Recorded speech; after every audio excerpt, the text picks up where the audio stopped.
Je vais vous parler un peu seulement du mariage. Qui veut que Dieu bénisse son foyer? Parce qu'il y a 3 grands choix que nous devons faire dans la vie. Le premier choix, c'est ton Dieu, parce qu'il y a beaucoup de dieux. Il y a un Dieu qui s'appelle Allah. Il y en a qui s'appelle Kokamba. En tout cas, il y en a. Moi, mon Dieu s'appelle Jésus, je l'ai choisi. Ça, c'est le premier choix. Le deuxième choix, c'est ton travail. Le mot choisi veut dire vivre. Si tu choisis ton Dieu pour le vivre. Si tu choisis aussi ton travail, pour vivre le travail. Il faut que tu sois droit au travail. Si ton travail est penché, c'est sa femme qui est penchée sur le serment. Le troisième choix, c'est la femme. Tout le monde dit la femme. La femme est un mystère. Tout le monde dit la femme est un mystère. L'homme est le ministère. Dans le mystère, dans le ministère. Donc si le mystère veut garder le ministère, il n'y a pas de problème. Si le mystère veut arranger le ministère, alors c'est la gloire, c'est la clarté. Alléluia. Bien-aimé, respectez les femmes. Il y a quelque chose de fort, de spirituel qui est caché en eux. Amen. Amen. Amen. Vous allez comprendre pourquoi il y a des gens qui se mettent en genoux devant les femmes. Les gens qui viennent dans la société qui crient plus de 400 personnes. Ils vont donner le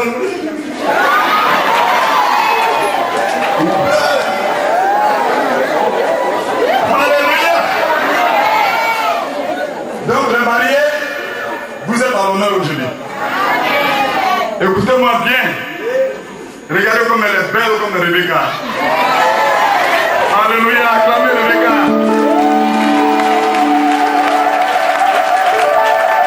Isaac aussi a soulevé la tête pour dire je suis là. Le fils d'Abraham, le fils aîné d'Abraham. Isaac, il est beau comme Isaac. Acclamez trop pour Isaac. Alléluia. Dieu est dans votre mariage. Dieu est dans votre mariage. On va prendre un test d'appui.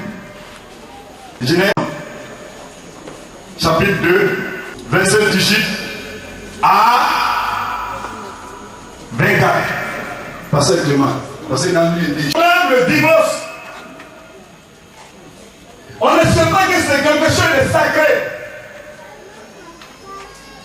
On ne sait pas qu'il y a quelque chose de profond à l'intérieur du mariage.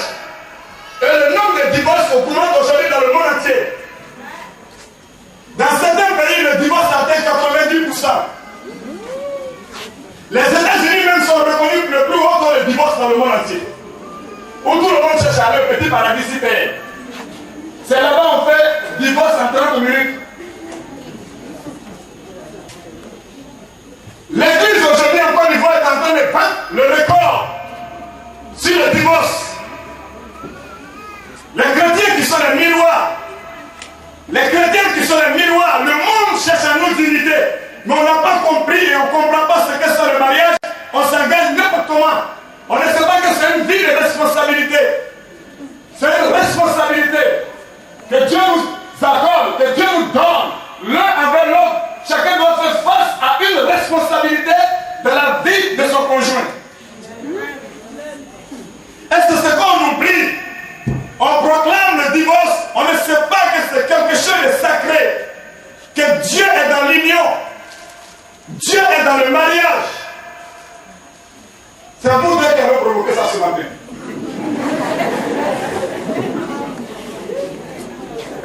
Dans certains pays, c'est les femmes qui dotent leurs maris, qui marient les gars. C'est une ancienne coutume française. Les Français, quand une femme présente un jeune homme qui n'est pas marié, alors elle commence à le draguer rapidement avec ses positions. Elle envoie chez ses parents, elle dit votre fils là me plaît, moi je suis venu payer sa dot. C'est quand l'église a commencé à rentrer. En France, l'église catholique, ils ont aboli ça. Ils ont dit non, comme c'est Dieu qui a créé l'homme premièrement, avant la femme, il faut que l'homme fasse le premier pas. Parce que ça Adam, ça fait ce premier pas, mais c'est pas mauvais. C'est pas mauvais seulement que quand une femme fait le premier pas, on trouve qu'elle est faible. Dans certains pays, c'est le jeune homme lui-même. Quand il a fini de taper son coup de bout de chabalo, quand il va lui dire je t'aime, je suis pas de toi, en même temps il a marié. Il se va à l'hôtel, il dit c'est ma diable qui est là, il y a longtemps dans son sentiment. Tu la connais où? Il a marié en même temps dans le désordre. Le troisième pas, c'est les parents qui prennent une femme, qu'ils entraînent, qu'ils forment, qu'ils éduquent, qu'ils étudient et ils donnent cette femme à leurs fils. C'est ce qui est biblique. Un père spirituel peut donner une femme à son fils spirituel. Un père physique peut donner une femme à son fils. Mais cette génération ne veut pas l'accepter. Nous ne voulons pas accepter ça. Ce que nous frappe à l'œil, c'est ce que nous prenons. Et c'est ce qui nous cause beaucoup de problèmes. La première étape du mariage, c'est le fiançage. Les fiançailles ne sont pas le mariage. C'est la promesse du mariage. C'est la proposition.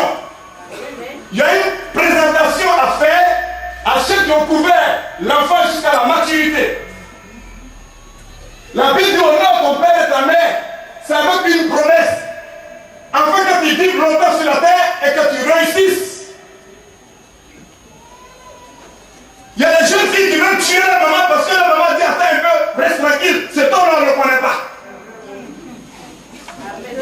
Et puis je l'ai choisi, je m'en gagne, je m'en fous, on se donne, allons-y mon copain.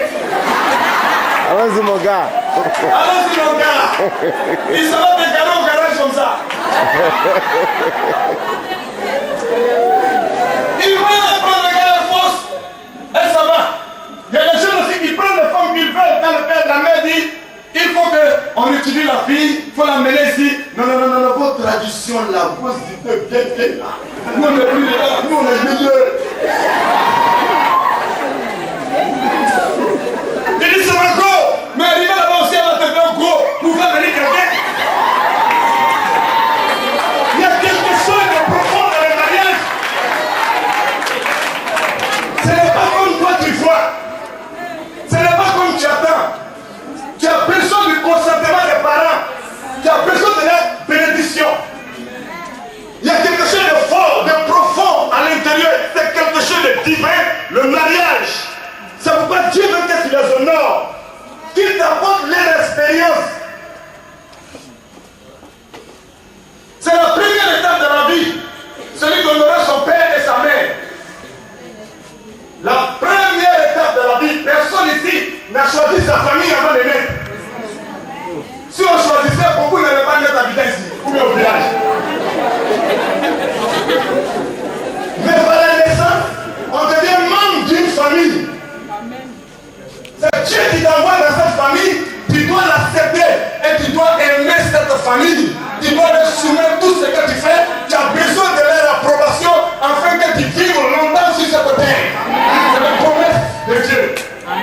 La seconde étape, de l'enfance à l'adolescence, nous sommes sur la couverture des parents. Nous sommes mineurs. Un mineur qui sort pour aller faire une femme sous la malédiction. Parce que les jeunes filles de maintenant, les jeunes de maintenant se développent vite. Ils veulent tous se marier étant mineurs. Arrête-toi, calme-toi. Tu es sous, si tu le fais, tu es sous la malédiction. Tu ne vas pas vivre longtemps.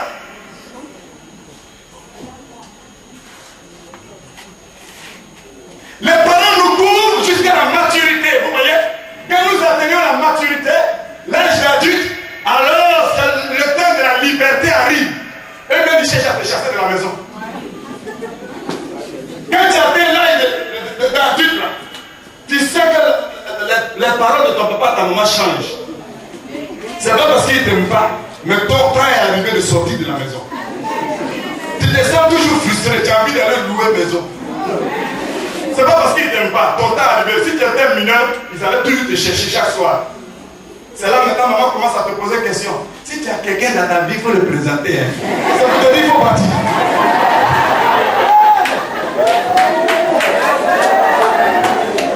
Il y a un temps pour toutes choses. Et quand certains arrivent, cela s'impose dans l'esprit de l'homme, le choix d'une conjointe. Et le choix d'un conjoint, c'est là que tu as envie maintenant de sortir de la famille